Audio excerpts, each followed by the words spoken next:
It's Brian Preston, the Money Guy. This next question is from Ashley. Ashley said, how much cash is appropriate to have on hand? We have a 6-month emergency fund in cash, but we also have savings accounts for our vacations, vehicles, remodeling, projects, and so on. Should any of this be invested? Now, I'm asking this question, Brian, because we both have family members that they do like these envelopes. That's right? what I was sitting here thinking, the envelope method. An envelope for this, an envelope for this, an envelope for this, an envelope for this. And so when I was like, I'll ask them, like, hey, how much do you have in your emergency fund? They'll be like, oh, I got 30 grand. I'll be like, great. Well, what about the car fund? Oh, well, that's another like 3 grand. Well, what about this? Oh, that's another. I'm like, no, you don't have 30 grand in your emergency fund. You have like 90 grand in your emergency fund or whatever the number is. What's the best way to think about that? Or what are some things you can put in place so that you don't end up being very, very cash heavy? So I think that's interesting because that shows how you and I process things a little differently. Is because you looked at that example you gave, they don't have 30,000, they actually have 90 because you take into account all those different pots of money. Meanwhile, I'm sitting there because I think it's kind of like, do you see the gold dress or do you see the, because it's just glass half full, glass half empty, is in the fact that I do think that there's a complete difference between things you're planning for that will occur in the next, 3 years versus, oh my goodness, thank goodness I have money in the rainy day fund to get me through this horrible period for losing a job.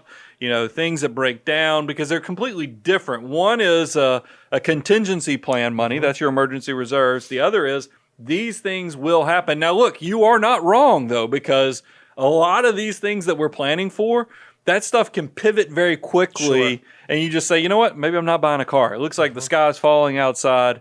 I think I'd rather have this cash than to go buy the car right now. Yep. Or, maybe I delay this purchase here. So that money can be fluid in the fact that it goes into the rainy day fund. So I don't think either one of us is wrong. Sure.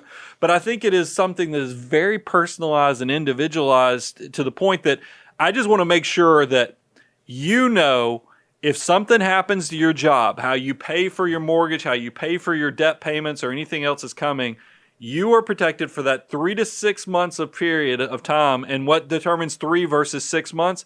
How hard will it be to go get another job? That's right. And as long as you can keep those things in check, you can then analyze your side pots, these envelopes that you've set up for vacations, for the cars, and you can ask yourself, hey, is this something that has some ability to go back and forth that maybe this is emergency reserves because I don't have to buy the car? You just want to kind of have a plan that encompasses all of it. And that's why financial planning is not just, it's not where you have a plate of food.